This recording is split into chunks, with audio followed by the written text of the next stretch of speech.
맥주감사주일은 한국교회가 7월 첫 주에 드립니다. 무조건. 그리고 추수감사주일은 11월 셋째 주에 드려요. 이게 정해져 있어요.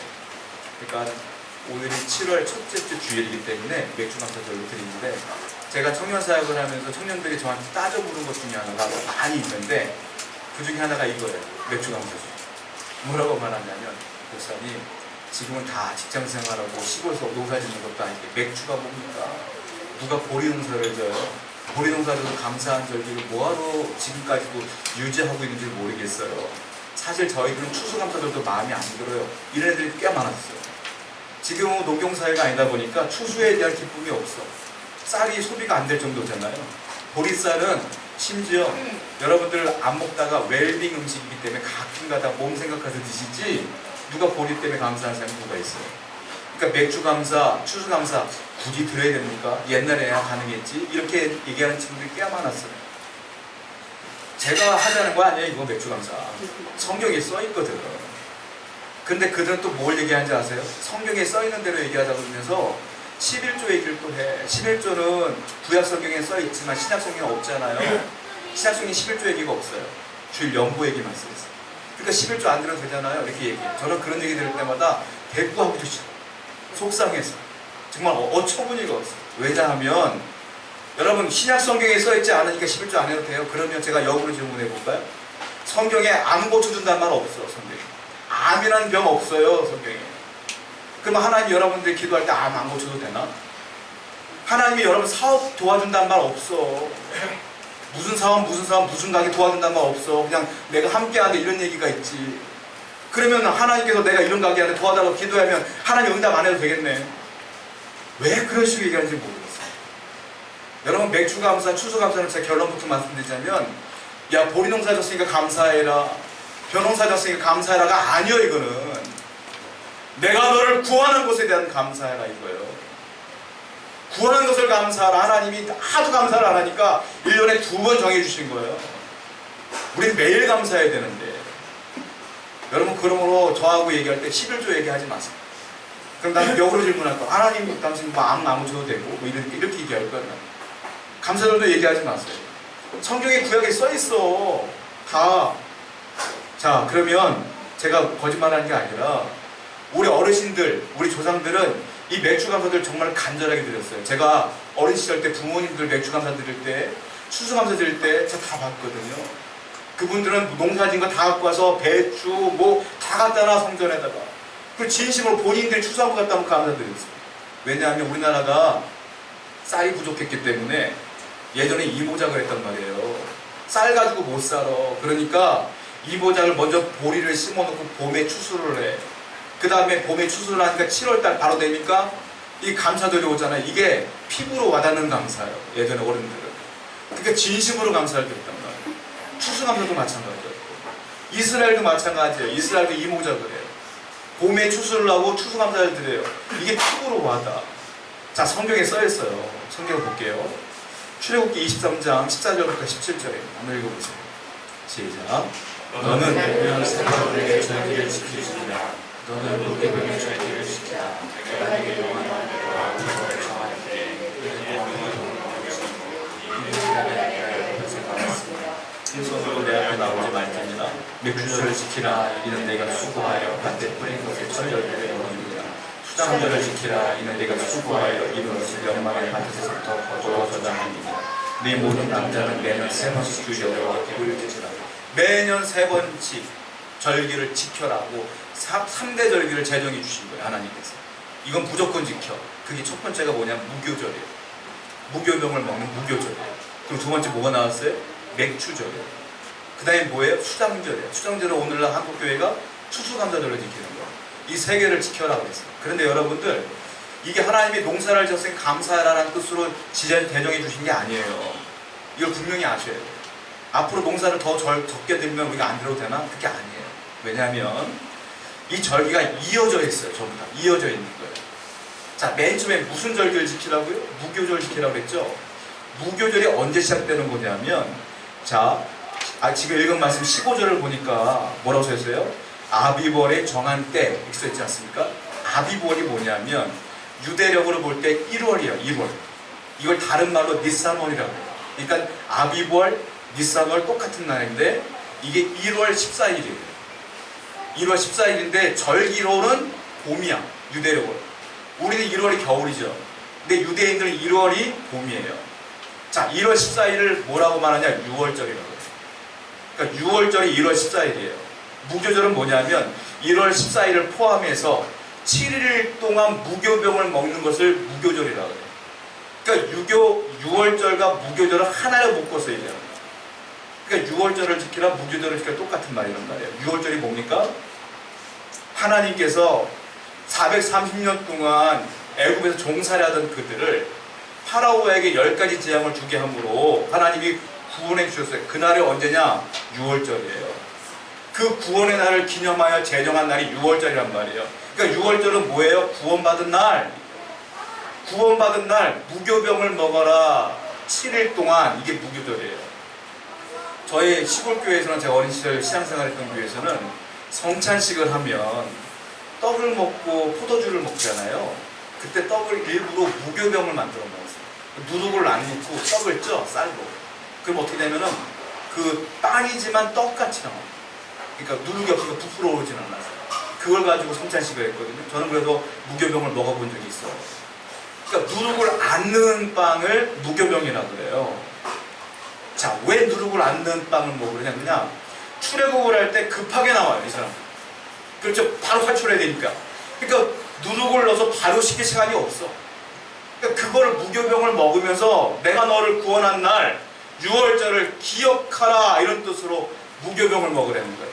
그러니까 6월절과 무교절은 하나의 절기예요. 어떻게 보면 하나님의 구원한 날을 기억하라. 그리고 절기가 1월 14일이 언제라고 그랬어요? 봄이라고 그랬잖아요. 바로 보리를 그들이 출애굽한 다음에 추수를 하게 돼. 가나안 땅에 정착하면서 바로 뭐가 와요? 메추절이 오는 거예요. 그러니까 이 사람들이 구원의 날을 무교병을 먹으면서 감사하고 있는데 메추절이 오니까 이 감사가 가짜가 아니라 진짜 감사가 되어야 되는 거예요. 옛날에는 종살이었는 땅도 없었는데 하나님이 우리를 출애굽시켜서 국가를 만들어줬고 땅을 주셔서 이렇게 보리를 추수했으니 얼마나 감사해. 그러니까 이게 구원에 대한 감사라는 거예요. 하나님이 구원해 주신 것에 대한 감사를 하라. 이게 6월절, 무교절, 메추절까지 연결되어지고 수장절은 더 계속 연결되어지면서 이 구원을 잊지 않은 사람들이 매일매일 감사해야 될 사람들인데 한 번 더 감사하는 게 뭐가 어렵겠냐는 거예요. 이게. 그러니까 이 감사절은 뭐하고 연결된다고요? 구원과 연결되어지는 거예요. 이 구원받은 것에 대한 감사가 있는 사람들은 1년에 2번 감사하는 게 뭐가 어려워요? 사실 저와 여러분들 매일 감사해야 되거든. 매일 기뻐해야 되고 매일 감사해야 되는 거예요. 그래서 감사는 절기가 2번 있어요. 1년에.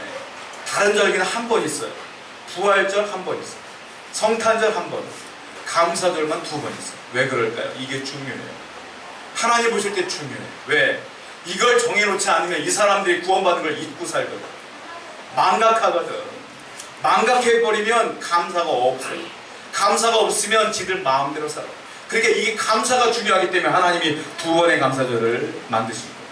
하나님과 저와 여러분들의 관계는요, 하나님과의 관계는 감사함으로 깊어지는 거예요.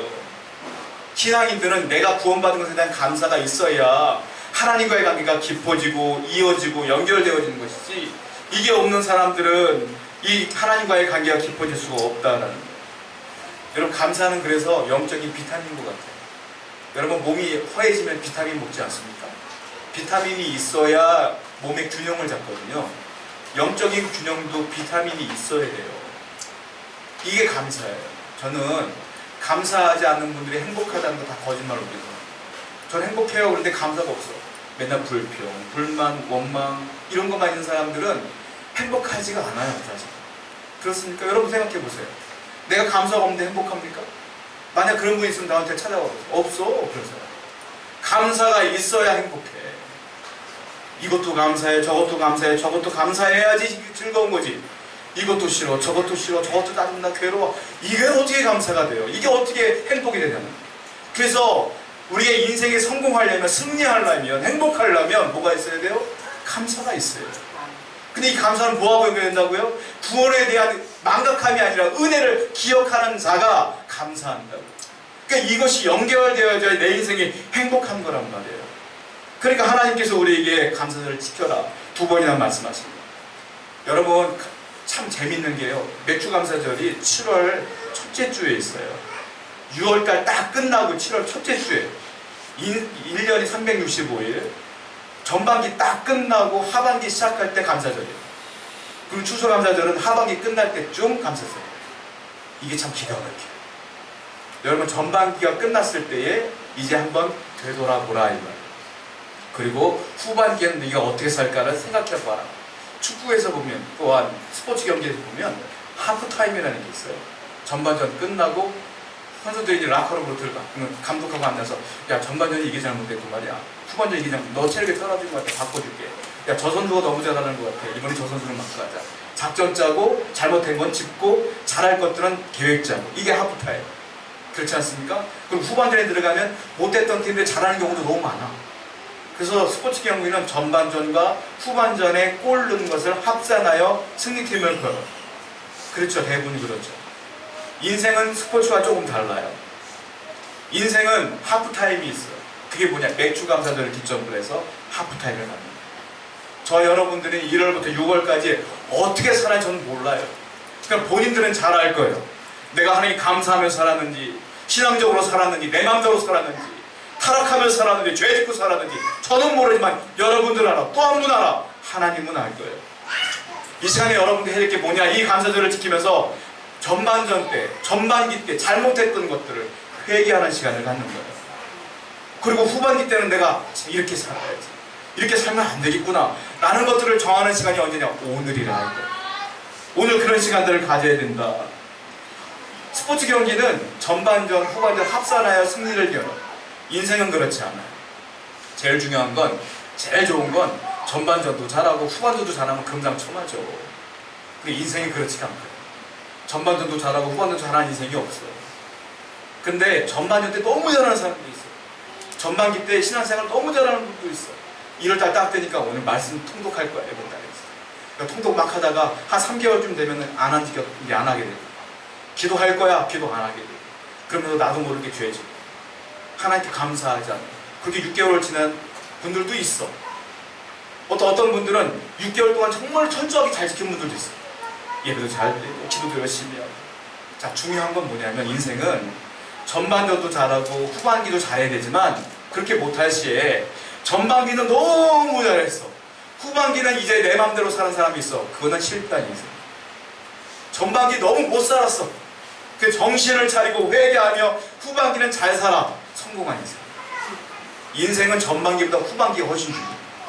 신앙은 전반기보다 후반기가 훨씬 중요해. 오늘을 기점으로 해서 여러분들이 어떻게 살았든 간에 마음을 정리하시고 이제 내일부터 시작되는 새로운 삶 속에 하나님을 위한 영적인 삶을 충실하게 살아가는 여러분들에게 축원드립니다. 후반기가 훨씬 중요한 거예요. 서양 속담에 이런 게 있어요. 마지막에 우는 자가 진짜 우는 자다. 성경적이에요, 되게. 서양 속담은요, 굉장히 성경적인 게 많아요. 여러분, 후반기에 우는 자가 진짜 우는 자예요. 성경을 보면 전반기에도 잘 살고 후반기도 잘 사신 분이 있어요. 이런 분들은 우리가 근접하기 어려운 분들이에요. 누구냐? 요셉, 사무엘, 다니엘, 이런 분들은 어릴 때부터 신앙생활을 너무 잘했던 분이에요. 끝까지.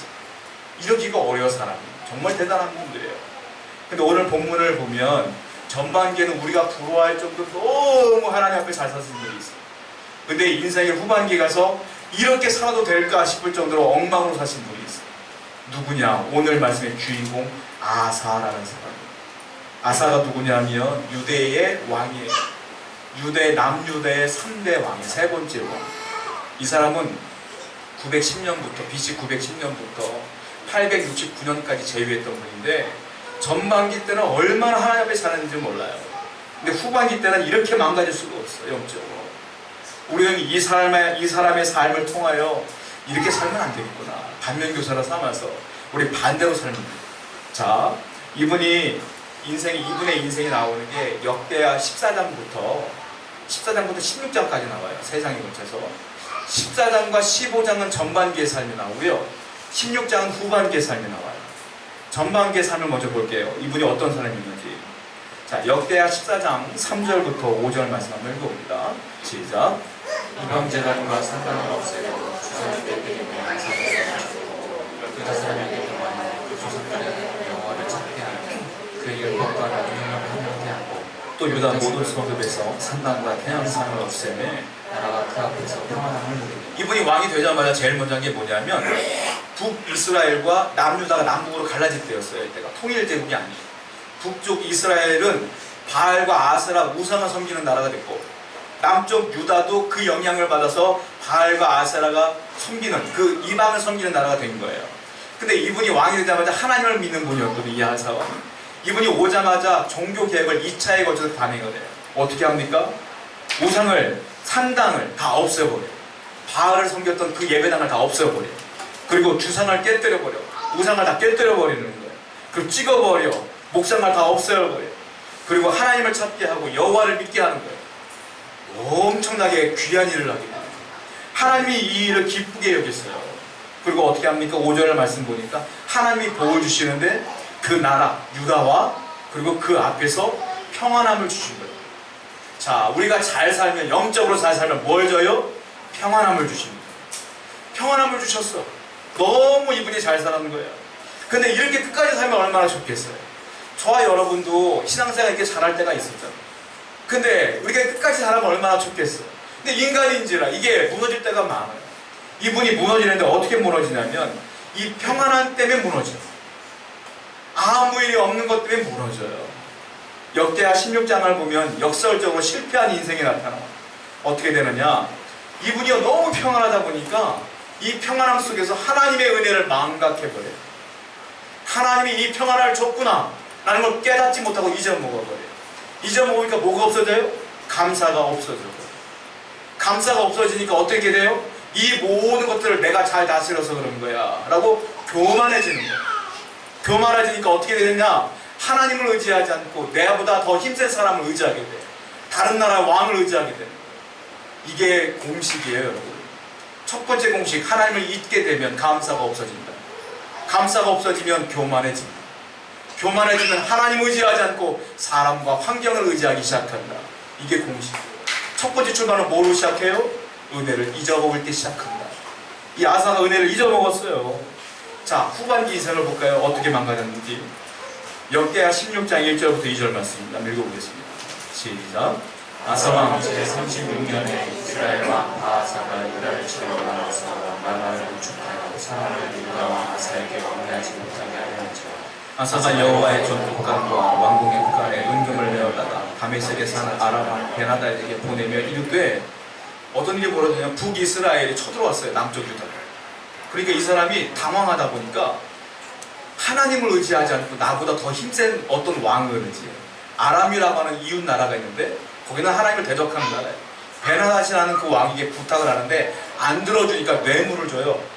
뇌물을 주는데 성경에 뭐라고 써있냐면 2절 말씀 보니까 아사가 여호와의 전 곡간과 왕궁 곡간에 은금을 내어다가 베나다에게 보낸 거예요.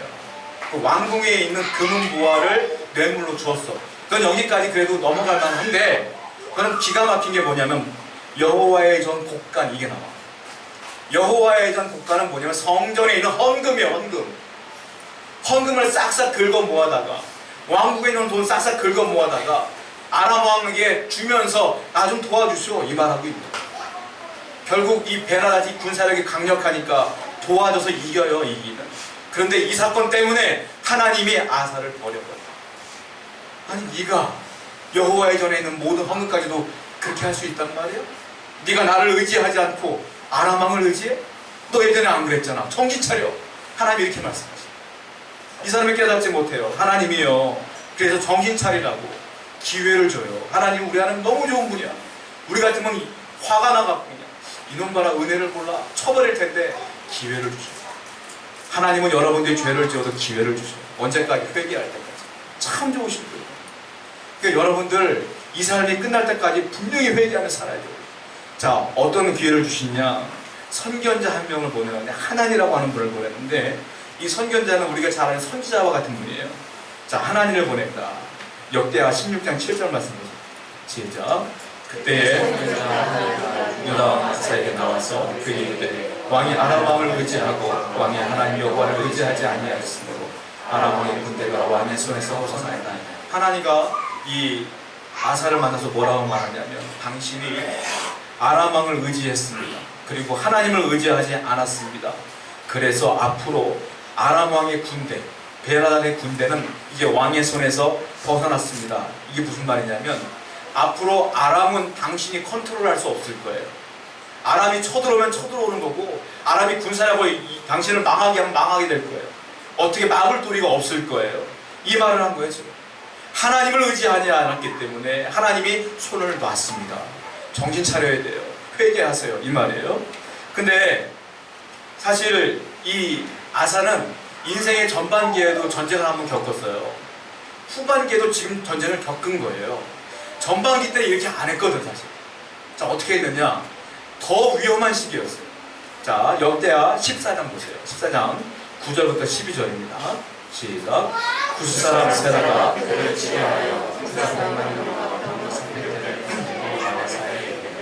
아사가 아주 나가서 아사의 사격 골짜기에 전을 갖추고 아사가 그의 하나님 여호와께 부르짖어 이르되 여호와여 힘이 강한 자와 약한 자 사이에 주밖에 도와줄 리가 없사오니 우리 하나님 여호와여 우리를 도우소서. 우리가 주를 의지하오며 주의 이름을 의탁하옵고 이 많은 우리를 치러 왔나이다.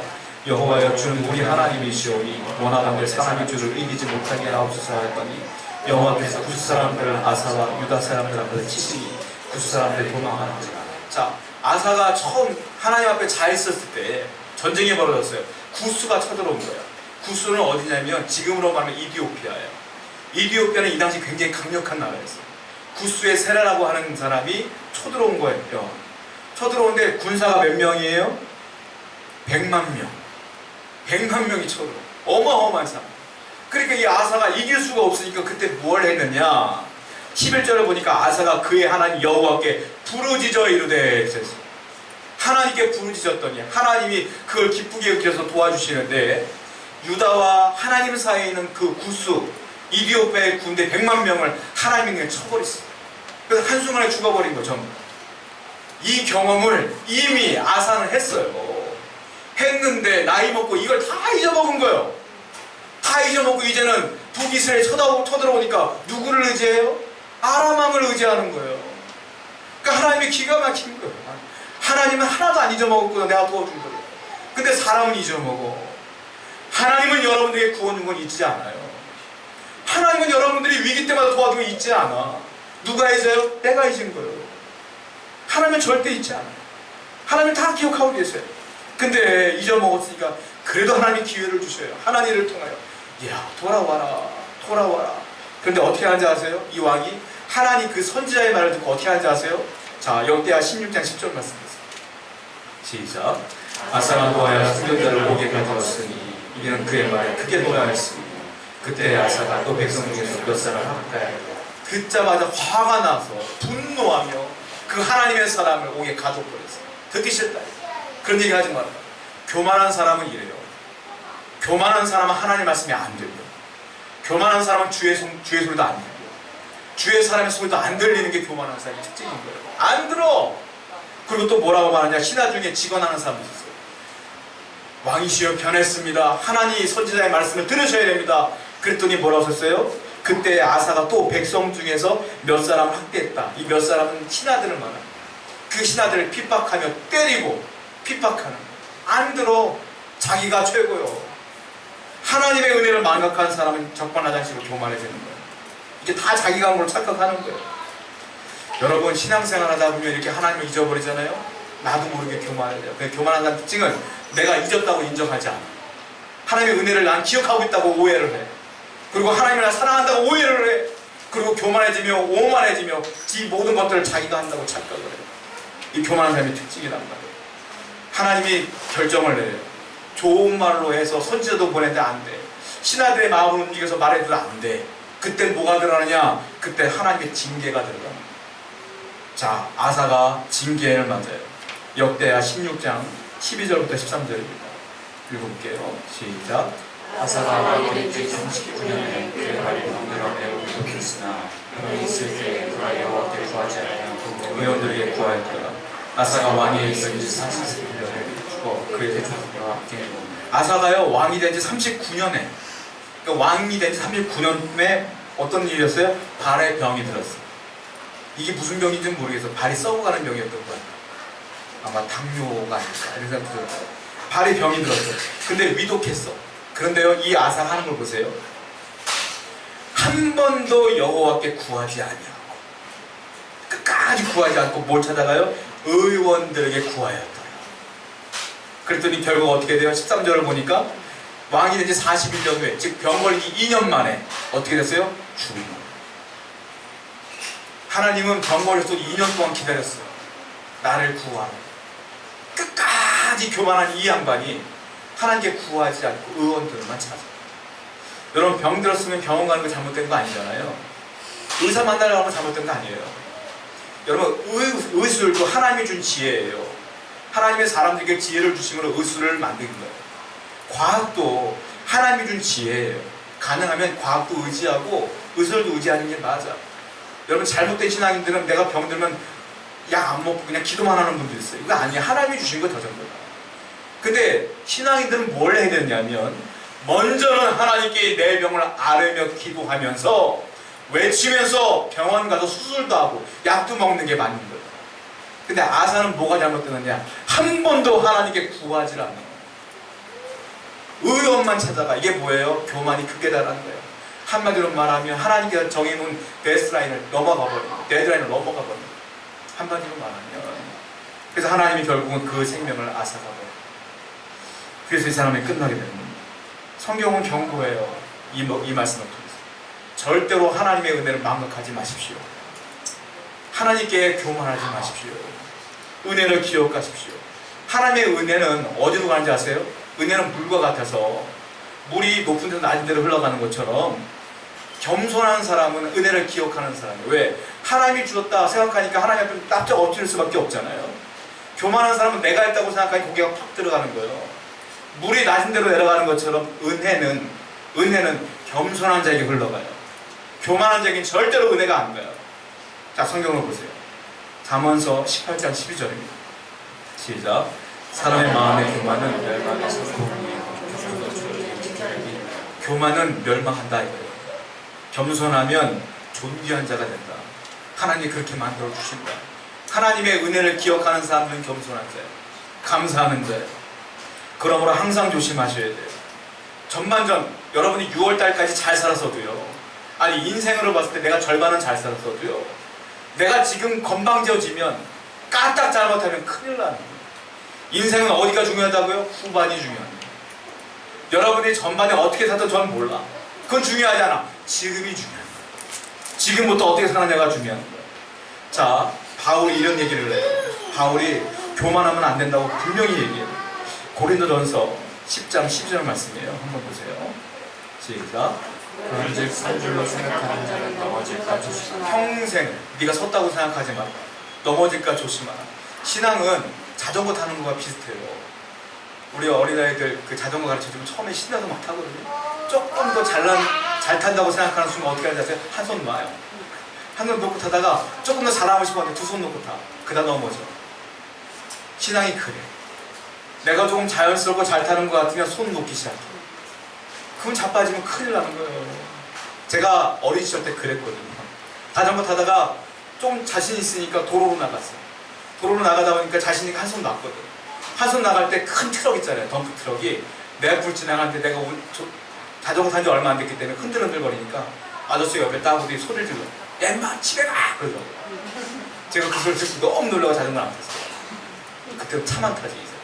자전거 안 탔어요. 여러분, 이게 신앙과 비슷해요. 여러분이 나 이제는 된 것 같아. 참 은혜도 많이 받은 것 같아. 행복해, 평안해. 그때가 조심할 때예요. 항상 이 평안함은 주님이 주신 거라고 생각하시고 겸손해야 되지 않겠습니까? 바울이 그래서 똑같은 말 하는 거예요. 그런즉 선줄로 생각하는 자는 넘어질까를 생각하며 살아라. 언젠가 사람은 넘어지니까. 신앙은 과거가 아닙니다. 여러분, 과거에 내가 환상을 받고 말이야, 과거에 금식을 이렇게 했고 말이야, 중요하지 않아요. 과거에 내가 이런 죄를 졌어, 나 이렇게 믿어도 될까? 중요하지 않아요. 과거는 지나간 거예요. 그냥 미래가 중요할까요? 성경에 뭐라고 써있냐면 내일 일은 내일이 염려할 것이다 이렇게 써있어요. 내일은 누구 거예요? 하나님 거예요. 미래는 여러분 거가 아니에요. 하나님 거예요. 미래는 내가 몰라. 여러분 건 뭐예요? 내 몫은 어디에? 현재예요, 현재. 신앙은 뭐냐? 현재 진행형인 거예요. 그래서 과거는 잊었어. 전방에 내가 잘못 살아서 상관없어. 전방에 내가 잘 살아서 중요하지 않아. 지금 내가 어떻게 살고 있느냐? 하나님 앞에 겸손하냐? 기도하냐? 예배하냐? 이게 중요한 거예요. 여러분 혹시 과거의 문제 때문에 고민하는 분 있다면 잊어먹으세요. 그거 지나간 거예요. 회개할 거 회개하시고 오늘 하나님께 잘 사시면 돼요. 오늘부터 하나님께 뜨거운 마음으로 신앙생활 잘 하시면 하나님이 여러분 가운데 은혜를 부어주실 줄 믿습니다. 그런 은혜가 필요하다는 거예요. 자, 바울이 또 이렇게 얘기를 해요. 바울이 이렇게 얘기하는 이유가 다 있는 거예요. 고린도전서 5장 10절 말씀 보세요. 읽어봅니다. 시작. 그러나 내가 받은 것은 하나님의 은혜를 것이니 내게 주신 그의 내가 못되지 않냐요. 내가 모든 사람보다 더 많이 수고하였으나 내가 한 것이 아니라 오직 나와 함께 하시는 하나님의 은혜로라. 여러분 바울이 뭐라고 고백하냐면 지금 내가 바울 된 내가 이렇게 된 것은 내 힘이 아니라 하나님의 은혜로 된 것이다. 은혜를 기억하고 있는 거예요. 바울이 얼마나 대단한 분이에요. 근데 내가 된 게 아니라 은혜로 됐다. 그리고 그 은혜가 헛되지 아니하여 내가 모든 사도들보다 더 많이 수고했다. 여기서 여러분 헷갈리기 시작해. 바울이 교만한 거 아니에요? 어떻게 12사도보다 자기가 더 수고했다고 말하지? 그게 아니라 바울이 말하고 싶은 건 내가 은혜를 너무 많이 받았어. 그러니까 내가 이 은혜를 정말 남기고 전할 수밖에 없는 거야. 이 얘기하고 싶은 거예요. 왜냐? 바울이 왜 이렇게 고백하냐면 바울은 인생의 전반기를 잘못 살았거든요. 어떻게 살았어요? 이름이 원래 사울이었잖아요. 예수 그리스도 믿는 사람들 어떻게 했어요? 다 잡아다가 옥에 가뒀어요, 바울이. 그리고 사형시킬 때, 스테반사 죽을 때 박수치며 있었던 사람이 잘 죽는다, 잘 죽는다. 인생의 전반기를 그렇게 표독스럽게 산 사람이 바울이에요. 그런데 다메섹으로 올라갈 때 누구 만났어요? 그때서 예수를 만났잖아요. 그리고 그가 변화됐어. 그러고 나니까 자기 인생 전반기에 후회되는 거야. 내가 너무 잘못 살았구나. 그 나머지 인생은 어떻게 살아요? 죽을 힘을 다하여, 목숨을 다하여 주를 위해 사는 거예요. 그래서 이렇게 고백하는 거예요. 나는 그래서 모든 사도들보다 더 뜨겁게 일할 수밖에 없는 자야. 은혜를 그렇게 받았으니까 이게 그 고백이에요. 바울은 지금 하나님의 은혜를 기억하고 있는 거예요. 자랑하는 게 아니에요. 그러면서 또 뭐라고 말하는지 아세요? 우리에게 내가 이렇게 산 것처럼 너도 이렇게 살았으면 좋겠어. 자, 에베소서 5장 16절 말씀 읽어보세요. 시작. 세월을 아끼라. 때가 악하다. 세월을 아껴라. 때가 악하다. 이 단순한 말 같지만 굉장히 심오한 뜻인 거예요. 세월을 아끼라. 세월을 아껴. 이 세월이라는 단어는 원문의 뜻에 입각하면 어떤 뜻이냐면 기회란 뜻이에요.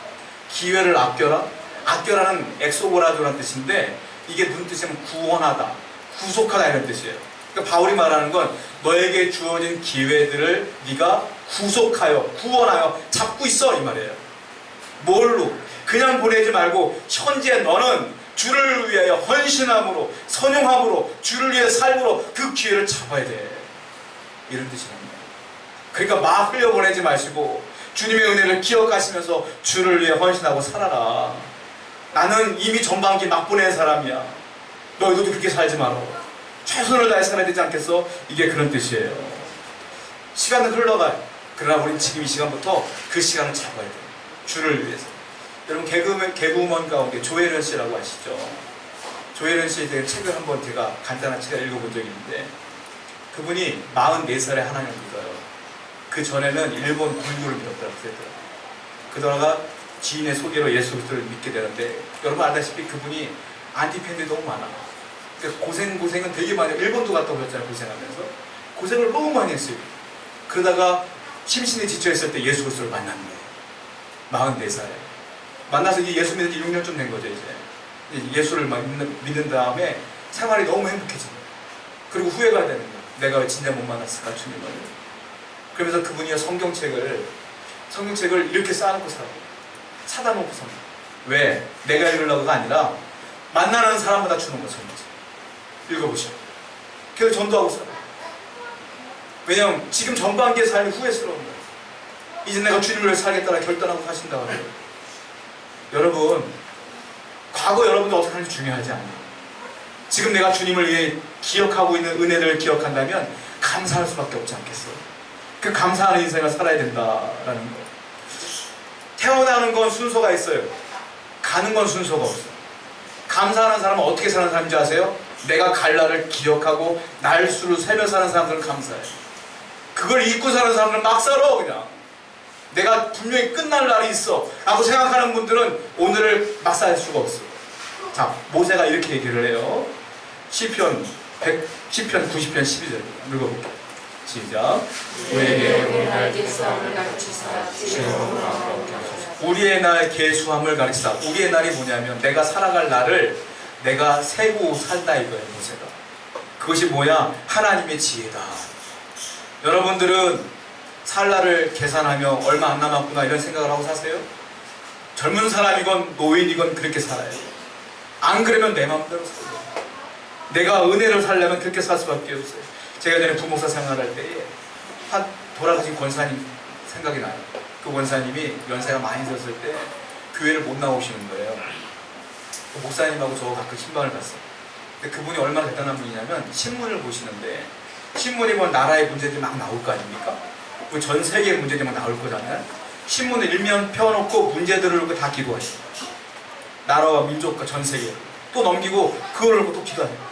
교회는 못 나오지만 매일매일 하게 그 기도하시는 분이요. 대단한 분이요. 그렇게 기도할 수가 있어요. 근데 그분이 나중에 엄청나게 큰 액수의 헌금을 하셨어요. 그 목사님이 너무 안타깝고 감사하기도 하면서 그래서 찾아가신 거예요. 같이. 뭐라고 말해 목사님이 이렇게 말해요. 아니 너무 큰 헌금을 하셨어요. 권사님 너무 큰 헌금을 하셨어요. 권사님 이게 치료비 쓰시고 그러시라고. 그랬더니 권사님 뭐라는지 아세요? 저는 지금도 그 말을 잊지 못해요. 이렇게 말씀해요. 목사님 마라톤 선수가 마라톤 달릴 때 제가 봤더니 마지막 꼬리 지점에 저는 힘을 다 쏟은 줄 알았더니 힘이 있더라고. 마지막에 더 빨리 달리대. 그걸 꼬리 하는 거 봤어요. 이러는 거예요. 제가 나이를 다 먹고 제가 줄 날이 얼마 안 남았어요. 근데 나 피치 올려야 돼. 그러더라고요. 하나님께 갈 날이 얼마 안 남았기 때문에 피치 올려야 돼. 나 다 데리고 갈 거예요. 그래, 저는 그 말이 너무 가슴이 와서 야 저렇게 신앙생활하는 분도 있구나. 위대하지 않습니까? 여러분은 그런 생각을 하고 사세요? 특히 젊은 분들은 그냥 그런 생각 없어요. 그냥 현실이 중요하지. 아니에요. 저 미래를 바라보면서 내가 주님께 언젠가는 갈 텐데 이 생각하면 은혜를 잊어먹을 수가 없어. 주를 헌신하는 것 쉽게 당연한 거고 감사한 것 당연한 거 아니겠어요? 라틴어에 이런 경우가 있어요. 메멘토 모리라는 단어가 있어요. 메멘토 모리 뭐냐면 죽음을 기억하라 이 뜻이에요. 메멘토 모리. 또 하나는 카르페 디엠.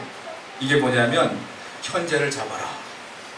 메멘토 모리 죽음을 기억하면서 카르페 디엠 현재를 잡아야 돼. 여러분 죽음을 기억하며 현재를 잡아야 돼. 어떻게 해요? 주를 위해 사는 거예요. 은혜를 기억하며 사는 거예요. 감사하며 사는 거예요. 바울이요 옥에 투옥되어 바울이 쓴 마지막 성경이 디모데후서예요. 유언서예요. 그가 마지막 이렇게 말을 해요.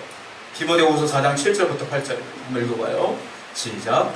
나는 선한 싸움을 싸우고 나의 달려갈 길을 마치고 믿음을 지켰으니 이제부터는 나를 위하여 우리의 멸류관을 이르게 되었으므로 주 곧 우리 오시작 반장이 그 그날에 내게 주실 것이며 내게만 아니라 주 나타나심을 사모하는 모든 자에게로다. 바울이 고백하는 거예요. 나는 선한 싸움을 다 싸웠다. 자기의 죽을 날을 아는 거예요. 바울. 이분도 자기가 죽을 날을 세며 살았던 분인 거예요. 얼마 안 남은 거 알아. 그래서 뭐라고 말해요? 달려갈 길을 내가 다 마쳤다. 그리고 내가 믿음을 끝까지 지켰다.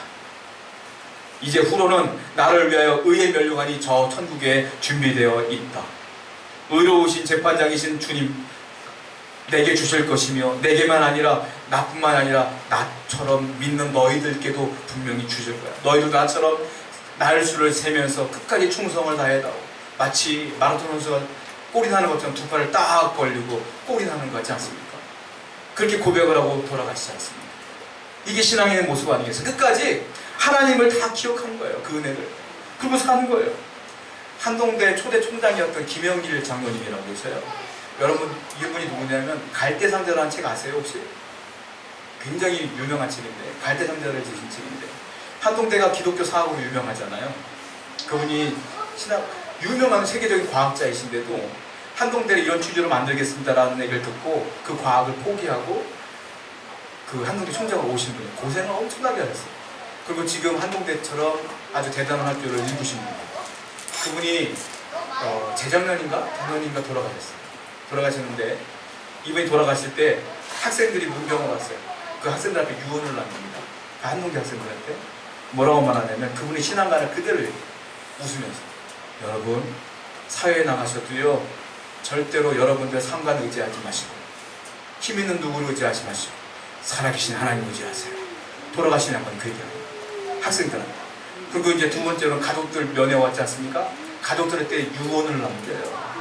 뭐라고 유언을 남기냐면 여러분 슬퍼하지 마세요. 나는 죽어도 살아요. 죽음은 나에게는 기쁨이에요. 그리고 유명한 영어 말씀 딱 날고 들어요. See you tomorrow. 그리고 돌아가셨어요. 내일 봐요. 그리고 돌아가셨어요. 멋있지 않습니까? 누구는 죽을 때 이를 가고 죽는다는데 누구는 하나님의 은혜를 기억하며 이렇게 멋있게 상을 마감하지 않습니까? 여러분 이게 무슨 차이겠어요? 은혜를 기억했느냐 은혜를 잊어먹어야 차이. 은혜를 기억하시는 사람은 무엇보다 감사가 늘 넘치게 될 줄로 믿습니다. 오늘 맥주감사절을 맞아 여러분의 전반기 인생 중에 어떻게 살았는지 모르겠지만 오늘부터 감사하는 여러분 되기를 다시 한번 축원드립니다. 오늘 말씀을 기억하시면서 결단합니다.